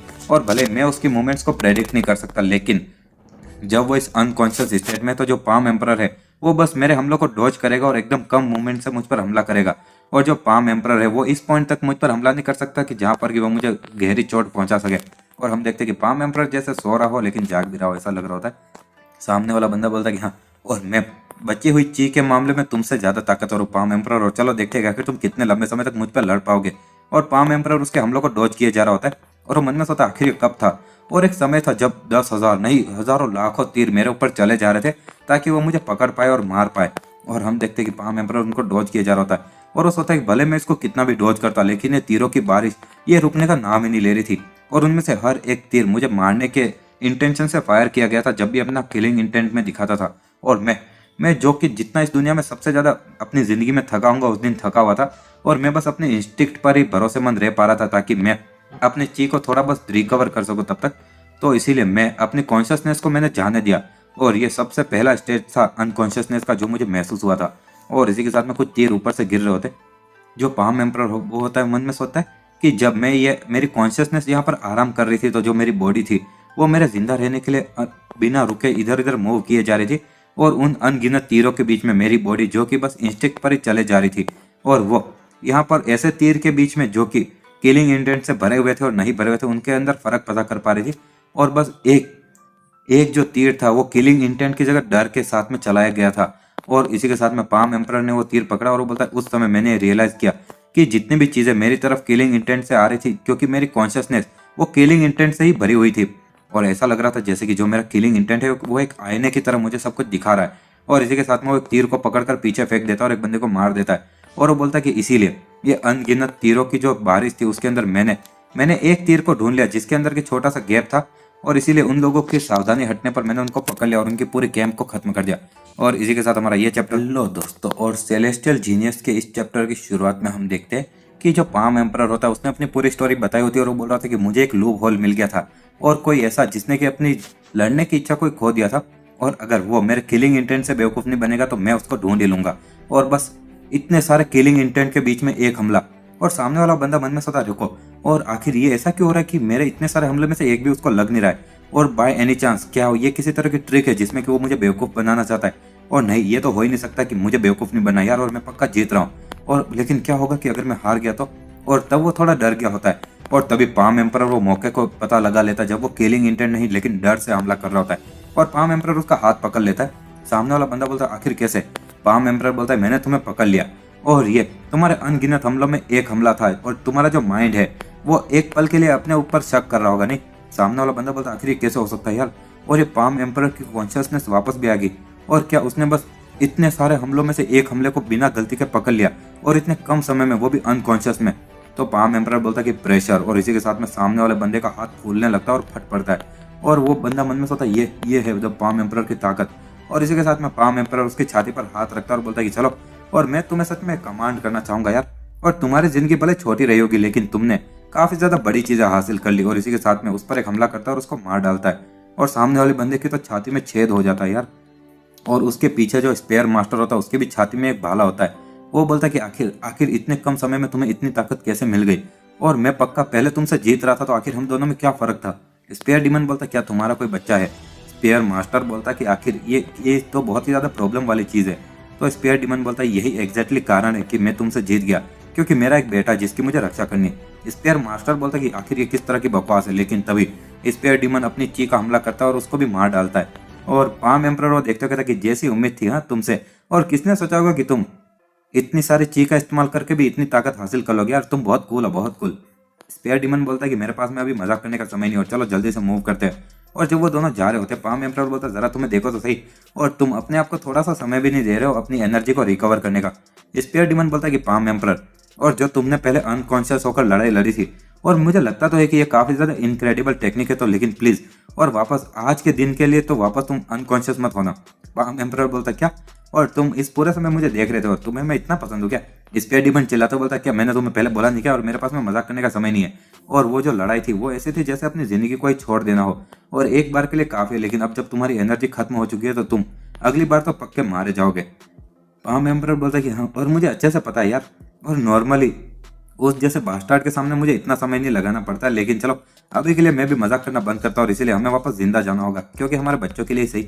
स्पेयर डीमन बोलता है कि हाँ किसी भी कीमत पर। और हम देखते हैं कि जो पाम एम्परर और स्पेयर डीमन थे, इनके जो मार्शल आर्ट थे वो बहुत ही ज्यादा हाई लेवल पर थे, लेकिन अभी भी इनको ये एक अनजान सी फीलिंग हो रही थी और एक चिंता हो रही थी। ऐसी चिंता कि वो लोग आज की इस लड़ाई में, ये अभी जो लड़ाई चल रही है इसके अंदर इन दोनों की जान चली जाएगी। लेकिन हम देखते हैं कि कहीं पर वुमन होता है और मन में सोचता आखिर ये क्या है, और जो मेरा अनब्रेकेबल सेलेस्टियल मास्टर का इमोर्टल आर्ट है वो हिल डुल रहा है, और यहाँ पर अंदर की तरफ बहुत ही ज्यादा कोई एक्स्ट्रा ऑर्डिनरी चीज है यार। आगे हम देखते हैं कि अंदर की तरफ जो डेथ किंग होता है वो बोलता है कि व्हाइट ब्लडेड डिस्पॉट, और ये सच में इतने ज्यादा मैं स्ट्रगल करने के बाद में तुम्हें मरते हुए देखकर मुझे अच्छा लगा। और बाय द वे क्या तुम हो संग वुमन? तो वुमन वहां पर आते हुए बोलता है कि हाँ मैं ही हूँ। तो वो डेथ किंग बोलता है कि और मैं सच में जानना चाहता था कि आखिर तुम्हारा इतना ज्यादा नाम सुनने के बाद में तुम कितने ताकतवर होंगे। वुमन मन में सोचा ये इंसान ये ताकतवर है यार, और बोलता कि मारा, और भले इस लड़ाई में मेरे और उस बास्टार्ड के बीच में कितनी भी लड़ाई और कुछ भी हो जाए, लेकिन तुम्हें किसी भी कीमत पर बीच में नहीं पड़ना है, समझे? और एक रिक्वेस्ट भी और ऑर्डर भी। तो मारा वापस गायब होते हुए समझ गई। सामने वाला बंदा बोलता है कि हाँ, और मैं सच में इसके बारे में कुछ ज्यादा ही सोच रहा था, लेकिन जैसी उम्मीद थी तुम एक कचरे हो, और तुम तो एक एब्सोल्यूट मास्टर भी नहीं बने हो पाम एम्परर की तरह। वो मन में सोचा कि मेरे पास में अभी वापस बात करने का समय नहीं है यार, और मेरे पास में और कोई रास्ता नहीं है, लेकिन अभी की उसकी जो लड़ाई हुई उसके कारण मुझे थोड़ा मौका मिल सकता है क्योंकि वो थका होगा। और वो अपनी तलवार से एक हमला करता है और डेथ किंग एक चाकू से उसको रोक देता है। वो मन में सोचा क्या, और किसने सोचा होगा कि वो मेरे हमले को बस एक छोटे से चाकू से रोक देगा, और वो भी इतनी आसानी से। सामने वाला डेथ किंग अपने चाकू से वुमन को साइड में करता है और फिर सामने की तरफ एक हमला करता है और वुमन की छाती में वो लगता है। वुमन सोचता है कि वो ताकतवर है यार, और वो बहुत ही ज्यादा अलग है उसकी तलवार की ची और वो फेंकने वाले चाकू के मामले में। और सामने वाला बंदा बोलता है कि हाँ, और आखिर ये क्या है यार, मुरिम का एक कचरा, और तुम तो मुझसे लड़ने के लायक भी नहीं हो, और तुम सभी लोग इस बास्टार्ड से अभी के अभी निपटो। तो पीछे वाले लोग कहते समझ गए, और तभी वुमन कहता कि अरे नहीं, और डेथ किंग यहाँ से जा रहा है। और पीछे वाले लोग कहते शट अप, और क्या तुमने सुना नहीं क्या डेथ किंग को, और तुम हमारे हाथों से मरोगे। वुमन मन में सोचा नहीं, और अगर वो बास्टार्ड जिसका नाम डेथ किंग है वो जूनियर सिस्टर मतलब कि सियोन के पास में पहुंच गया, नहीं मैं ये नहीं होने दे सकता, और मुझे वहां पर पहले पहुंचना होगा। और तभी वो पहले वाला जो डेमोनिक कल्ट का बच्चा होता है वो बोलता है ओए, और आखिर तुम यहाँ पर खड़े खड़े क्या कर रहे हो, और दूसरे वो मूचन के बंदूक को मारने लगता है। और सामने वाला बंदा बोलता है कि ये बास्टार्ड हमें वापस डिस्टर्ब करने के लिए आ गए यार। वुमन बोलता है तुम वो पहले वाले बंदे हो। तो वो डेमन कल्ट का बंदा बोलता है ओए, तुमने बोला था ना कि तुम्हें उस गॉडेस से, उस लोगों से बचाना है जिसको कि तुम अपनी जूनियर सिस्टर बुला रहे थे, जाओ और उसको अभी के अभी बचाओ, और हम लोग इनको यहाँ पर ब्लॉक करेंगे। वुमन बोलता क्या तुम्हें मुझ पर भरोसा, और थैंक्स, और मैं इसको भूलूंगा नहीं। सामने वाला बंदा बोलता है कि भले ही कोई फर्क नहीं पड़ता अगर तुम भूल भी जाओ, और क्योंकि जो तुम्हारी पार्टी थी उसने हमारे मूचोन से लड़ने में मदद की, तो हम बस अपना वो ऋण चुका रहे। वुमन बोलता नहीं, और मेरी जो जूनियर सिस्टर है वो इस मेरी जिंदगी से भी मेरे लिए कीमती है, तो इसलिए मेरे ऊपर तुम्हारा बहुत बड़ा कर्ज है। सामने वाला बंदा मन में सोचता यार वो कुछ ज्यादा ईमानदार सुनाई दे रहा है, और बोलता जैसा तुम्हें करना करो, जल्दी से जाओ यहाँ से। और वुमन वहां से जाने लगता है, और मन में सोचता ओह, और अभी मैं अनब्रेकेबल सेलेस्टियल मास्टर के इमोर्टल आर्ट से अपने जो गांव है उनको थोड़ी देर के लिए शांत कर सकता हूँ, लेकिन प्रॉब्लम यह कि ये भूल भुलैया का रास्ता, और मुझे जल्दी से उसको ढूंढना होगा यार। और इसी के साथ में हम देखते हैं कि यहाँ पर चैम्बर ऑफ एंट्रेंस के वहां पर आखिरी पत्थर होता है, और वहां पर कुछ मूशेंग होते हैं जो कि पहले पाम मूशेंग और स्पेयर मूशेंग थे, वहां पर पाम एम्परर और स्पेयर डीमन से लड़ने वाले, और ये भी वैसे ही लोग हैं, काफी ज्यादा एक्सपर्ट। लेकिन मैं बता दूं ये पाम एम्परर और उनके जितने ताकतवर नहीं है, क्योंकि पहले वो लोग थके हुए थे, तो इसलिए उनको थोड़ी मुसीबतें हुई थी उनसे लड़ने में। एक बंदा बोलता है कि हेवनली डीमन के बास्टार्ड वो आखिरी स्टोन चैम्बर के आने के अंदर कोशिश करे और उनको किसी भी कीमत पर रोको। और हेवनली डीमन वाले लोग बोलते हैं कि ये बास्टार्ड यहाँ पर हमारे ही सब भूल भुलैया के रास्ते को पता करने लगे यार, और हमें रास्ता क्लियर करना होगा। सामने वाले लोग बोलते हैं कि तुम्हें क्या लगता है ये काम करेंगे क्या, और सभी लोग हमला करो, और सभी लोग साथ में, और वो लोग लड़ने लगते। और कोई बोलता अरे यार, और जो 12 मूसेंगे ये सभी एक साथ में सामने आ रहे, और तभी हम देखते हैं कि उनको चारों तरफ से घेर लिया गया होता है और सभी लोग लड़े जा रहे होते। और एक बंदा मन में सोता है ये कुछ ज्यादा ही जल्दबाजी में लग रहे, और वो हमें यहाँ पर लास्ट एंट्रेंस में जाना होगा यार किसी भी कीमत पर। सामने वाला बंदा मन में सोता अभी, और इसी के साथ में वो सियोन के पेट के अंदर तलवार घुसेड़ देता और कहता कि हाँ, और अब ये खत्म हुआ, तुम हेवनली डीमन की चुड़ैल। और जब सियोन के पेट में वो तलवार निकालता है तो बहुत खून निकल रहा होता है, और वो दोनों ही लोग बोलते हैं कि गॉडेस, और एक बंदा बोलता है कि अब बहुत देर हो चुकी है और तुम चुड़ैल अब तुम इसी जगह पर मरोगी। और तभी हम देखते हैं कि एक पत्थर उड़ता हुआ आता है, और वो उस बंदे के हाथ पर तलवार पर लगता है, और कहता आखिर ये क्या था। और तभी वहां पर कोई आता है, बोलता है कि वो मेरी इकलौती और फेवरेट स्टूडेंट है, और तुम ऐसे लापरवाही से उसको छू नहीं सकते। और ये होते स्पेयर डीमन और पाम एम्परर। एक बंदा बोलता है कि एक मिनट, द पाम एम्परर, और साथ में स्पेयर डीमन। और हेवनली डीमन कल्ट वाले लोग बोलते हैं एक मिनट रुको, और आखिर ये लोग हमारी मदद क्यों कर रहे। और हमें बताया जाता है कि भूतकाल में जो पाम एम्परर और स्पेयर डीमन थे वो बहुत ही ज्यादा की फिगर थे, सबसे ऊपर वाले, जो कि हेवनली डीमन कल्ट से लड़ने के लिए सामने आए थे जब हेवनली डीमन कल्ट मुरिम पर कब्जा करने गए थे। तो दूसरे शब्दों में वो हेवनली डीमन कल्ट के बहुत बड़े दुश्मन है, लेकिन पाम एम्परर को उसके भूतकाल से कोई फर्क नहीं पड़ता है। और इसी के साथ हमारा ये हेलो दोस्तों, और सेलेस्टियल जीनियस के इस चैप्टर की शुरुआत में हम देखते हैं कि जो व्हाइट स्वॉर्ड होता है वो बोलता है कि आखिर तुम हमारी मदद क्यों कर रहे हो। पाम एम्परर बोलता है कि वो बच्ची, वो मेरी स्टूडेंट है, और मुझे अपनी स्टूडेंट को पहले बचाना होगा, और इसीलिए मैं तुम्हारी मदद कर रहा हूँ, समझे। और इसी के साथ में वो वहां पर लड़ते हुए मन में सोचता है कि मेरे थोड़ी बहुत तो चीज मैंने रिकवर कर ली यहाँ पर आते हुए, और मुझे ये लड़ाई इससे पहले खत्म करनी होगी, इससे पहले कि ये और खतरनाक हो जाए हमारे लिए। और तभी वो अपने पाम से कुछ हमले करता है, और दो बंदों को तो ऐसे मार देता है। एक बंदा कहता है कि चलो, और पाम एम्परर और स्पेयर डीमन को पहले मारो। स्पेयर डीमन भी उनको मारते बोलता है कि आखिर ये तुम जो कीड़े हो किसको मारने की कोशिश कर रहे हो। और वो उन सभी लोगों पर हमला हुए जा रहा होता है। व्हाइट ब्लेड मन में सोचता है कि जो रास्ता है वो उनके हमलों से क्लियर हो रहा है, यही हमारा चांस है। और एक बंदा बोलता है गॉडेस, और प्लीज जल्दी से अंदर चली जाइए। और पाम एम्परर मन में सोचता है कि अभी ये जो बचे हुए 12 मूशेंग के बास्टार्ड्स है, ये लोग ताकतवर तो है, लेकिन जब तक कि वो पाम मूशेंग ना हो जो कि मैं पहले लड़ रहा था, उसके जैसा और कोई नहीं जो कि मेरे मार्शल आर्ट की नकल कर सकता है। और बस वही अकेला जो मेरे सामने लड़ सकता था अब वो यहाँ पर नहीं रहा। और पाम एम्परर एक हमला करता है और दो लोगों को पीछे उड़ा देता है। और आगे स्पेयर डीमन बोलता है चलो, और ये साइड मुझ पर छोड़ दो पाम एम्परर, और वो बीच में लड़े जा रहा होता है। और हम देखते हैं कि उनकी जब लड़ाई चल रही होती है, एक बंदा बोलता है चलो, और अच्छी चीज है, और अब मुझे क्रिस्टल क्लियर दिख रहा है, और जल्दी से मूचोन के बास्टार्ड को पीछे भेजो। और जो ब्लैक स्वॉर्ड होता है वो बोलता है इस फॉर्मेशन के साथ में हम इन बास्टार्ड को यहाँ पर रोक सकते हैं, और हम ये कर सकते हैं। और हम देखते हैं कि जब सियोन वहां पर जा रही होती है तो दो बंदे कहीं से आते हुए बोलते हैं कि सबसे पहले इस चुड़ैल को मारो। और ये होता है स्वॉर्ड किंग और ब्लेड किंग। और पाम एम्परर मन में सोचता है आखिर ये लोग कौन है। और वो मन में सोचता है ये मत बोलना, ये एनर्जी। और तभी हम देखते हैं कि पाम एम्परर एक हमला करता है और ये उसकी फ्लोइंग वाटर पाम होती है। लेकिन जब वो ब्लेड किंग और स्वॉर्ड किंग की तरफ वो हमला होता है तो सामने वाला बंदा अपनी तलवार का ऑरा सामने लाता और आराम से पाम एम्परर के हमले के आर पार निकाल देता अपनी चीख को। और पाम एम्परर के ऊपर जब वो हमला होता है, पाम एम्परर सोचता है ये मत कहना यार। और तभी वो दूर जाकर दीवार में गिरता है और स्पीयर डीमन बोलता है पाम एम्परर। और तभी उसके पीछे एक बंदा आ जाता है और वो जब तलवार से एक हमला करता है तो स्पीयर डीमन भी थोड़ा दूर उड़ जाता है। और आगे हमें बताया जाता है एक पल के लिए जो पाम एम्परर और स्पीयर डीमन थे वो एकदम चौंक चुके थे। और ये दोनों एब्सोल्यूट मास्टर्स में सबसे ज्यादा एक्सपीरियंस वाले बंदे थे। लेकिन फिर भी जो दो सामने मास्क वाले लोग आए थे वो ऐसे दुश्मन थे जो कि वो हमारे पाम एम्परर और स्पीयर डीमन एब्सोल्यूट मास्टर होते हुए भी इनको हरा नहीं सकते थे। और पाम एम्परर मन में सोचा ये मत बोलना कि ये लोग अनसरप्राइज मास्टर है, मतलब कि एब्सोल्यूट मास्टर से भी एक लेवल ऊपर वाला। और पाम एम्परर ने यह सोचा कि एक ही चीज हो सकती है और ये बस उसका सपना ही हो सकता है यार, वरना क्योंकि ये सिचुएशन और एक्सप्लेन ही नहीं की जा सकती है। और उस पल जो मोचियोन के 3 राजाओं में से 2 थे, द स्वॉर्ड किंग और द ब्लेड किंग, वो सियोन की तरफ जा रहे थे। और पाम एम्परर बोलता नहीं सियोन। और स्पीयर डीमन मन में सोचा कि ये दोनों पक्का अनसरप्राइज मास्टर्स है, लेकिन भले कुछ भी हो इस सिचुएशन में और बहुत ही ज्यादा हाई पॉसिबिलिटी है कि हम लोग इनके हाथों से मारे जाएंगे। और जो पाम एम्परर है वो इस दूरी को एकदम समय पर खत्म नहीं कर पाएगा। और अगर ऐसी बात है तो अभी मेरे पास में और कोई रास्ता नहीं है। और वो मन में सोचता है मैं माफी चाहता हूँ मेरे बेटे।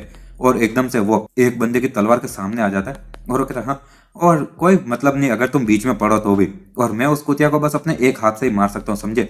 और वो अपने हाथ से ची का इस्तेमाल कर सियोन की तरफ मारने वाला होता है। तब स्पीयर डीमन मन में सोचता जैसी उम्मीद थी एक अनसरप्राइज मास्टर से, और उसने अपनी सावधानी हटा दी ये सोचते हुए कि मैं इसी तरह से मारा जाऊंगा और तुम्हारा जो घमंड है वो तुम्हें मारेगा।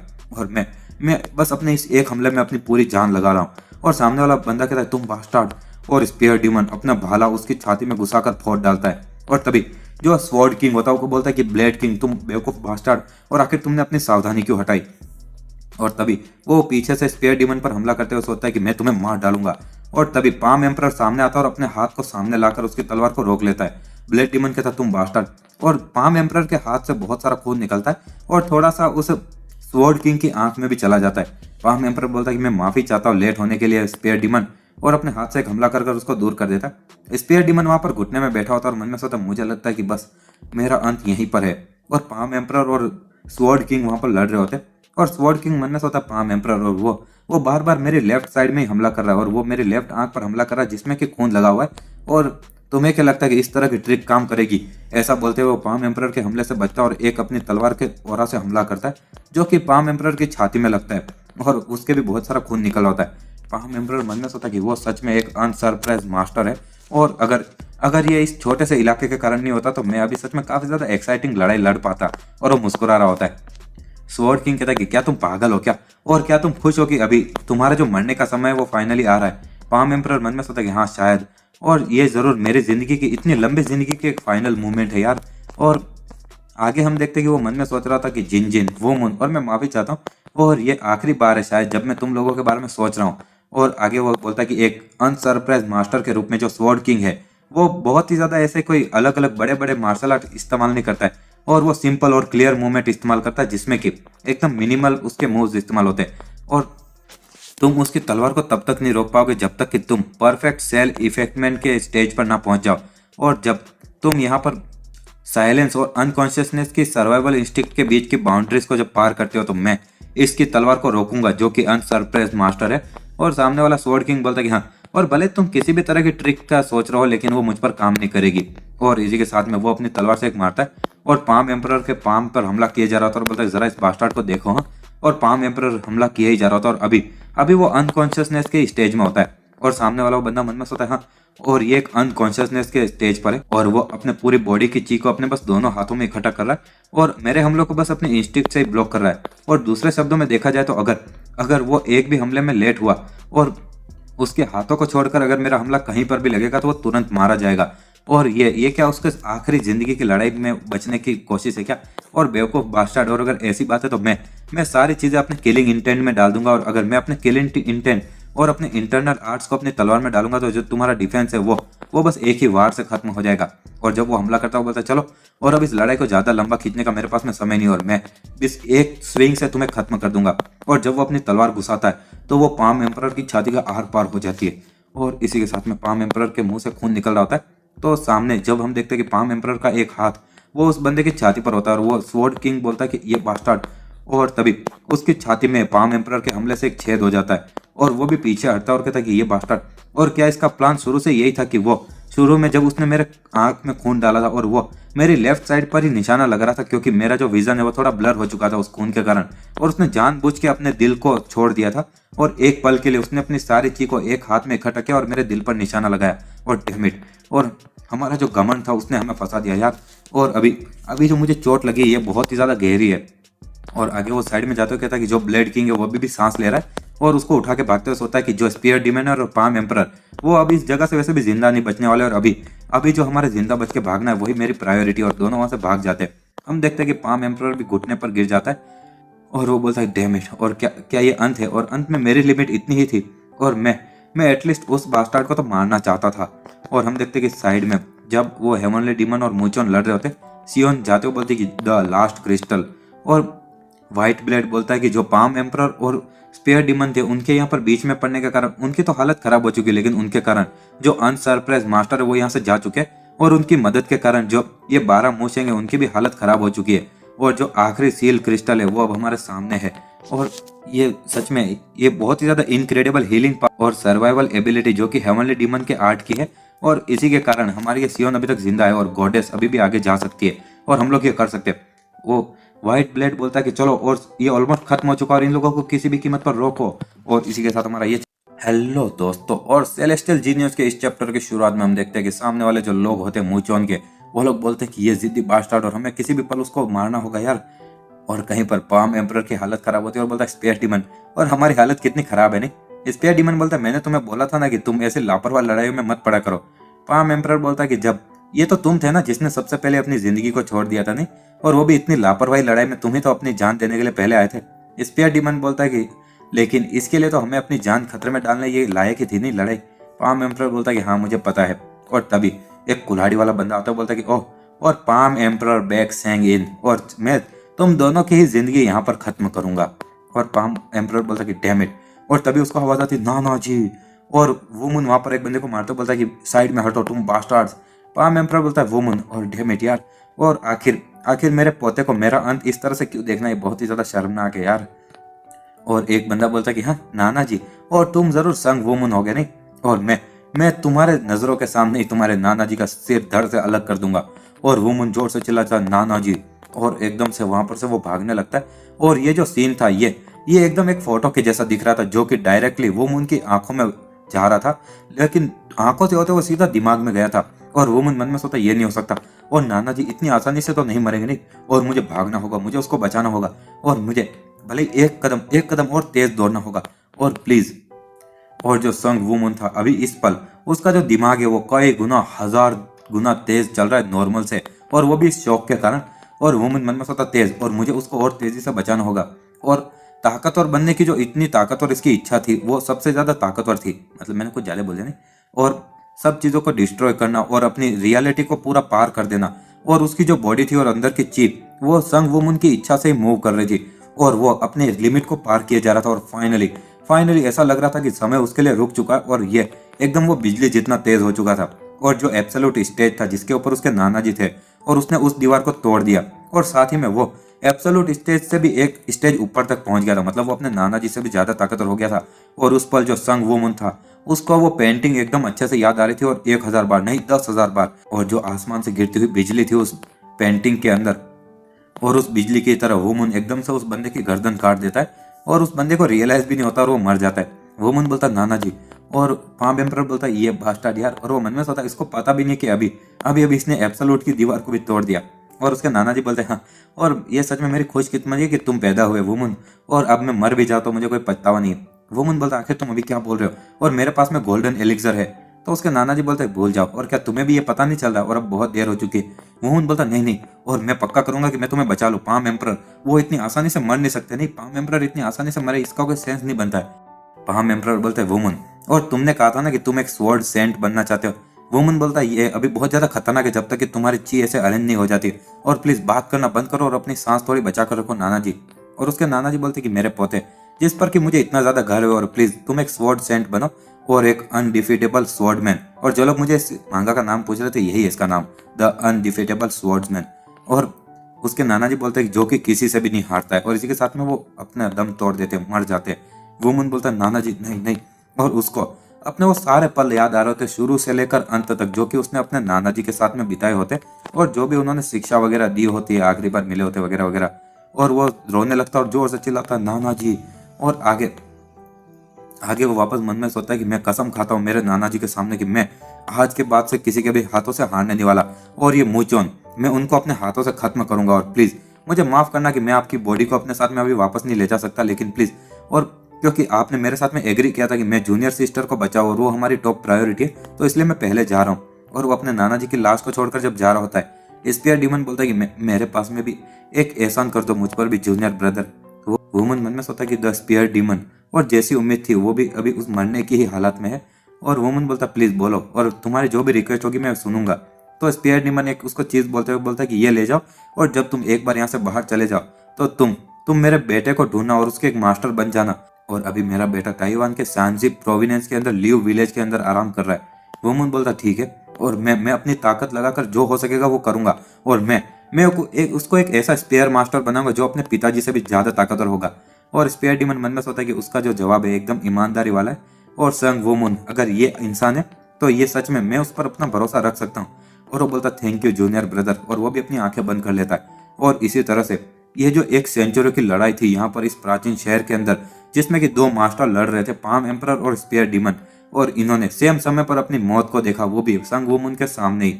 और हम देखते कि वुमन गुस्से में वहां से मुड़ता बोलता है नहीं, और मैं यहाँ पर सियोन को भी नहीं खो सकता, और एटलीस्ट नाना जी और स्पेयर डीमन का जो बलिदान है वैसे फालतू नहीं जाने दूंगा, और मुझे सियोन को बचाने होगा।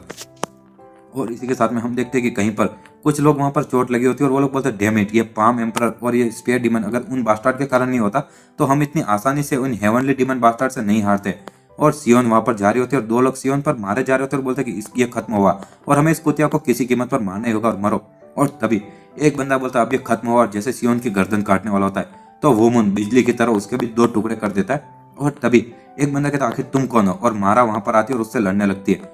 जो हम देखते हैं कि वहां पर वो दोनों हेवनली डीमन के लोग होते हैं, बोलते ये लोग, और वुमन बोलता जूनियर सिस्टर। तभी सियोन वापस होश में आती है और कहते हैं कि सीनियर ब्रदर। और वुमन मन में सोचता है कि जूनियर सिस्टर को पूरे बॉडी पर बहुत ज्यादा चोट लगी है, और वो ऑलरेडी मर चुकी होती है अगर ये मिस्टीरियस एनर्जी के कारण नहीं होता था। और वो बोलता है सॉरी मैं बहुत देर से आया और तुम्हें अकेला छोड़ने के लिए इतने लंबे समय तक। सियोन बोलते कि बहुत दर्द हो रहा है, और मेरी पूरी बॉडी डिस्ट्रॉय हो रही है, और ये बहुत ज्यादा दर्द हो रहा है सीनियर ब्रदर। वुमन उसको गले लगाते हुए बोलता है सॉरी और मैं माफी चाहता हूँ। और सियोन बोलते नहीं नहीं, लेकिन एटलीस्ट मैं तुमसे वापस इस तरह से मिल तो पाई। और सीनियर ब्रदर मेरे दिमाग में वापस कुछ जाए जा रहा है, और इससे पहले कि मैं तुम्हें भूल जाऊं मैं तुम्हें ये बोलना चाहती हूँ, और I love you senior brother. और वुमन वो सुनता है, और अचानक से उसको फ्लैशबैक याद आता है सियोन के बारे में भी, और सियोन वहां पर रो रही होती है, और एकदम से वो वापस जैसे हिप्नोटाइज हो जाती है और बोलती है द लास्ट क्रिस्टल। और वुमन बोलता सीनियर, और वुमन बोलता जूनियर सिस्टर।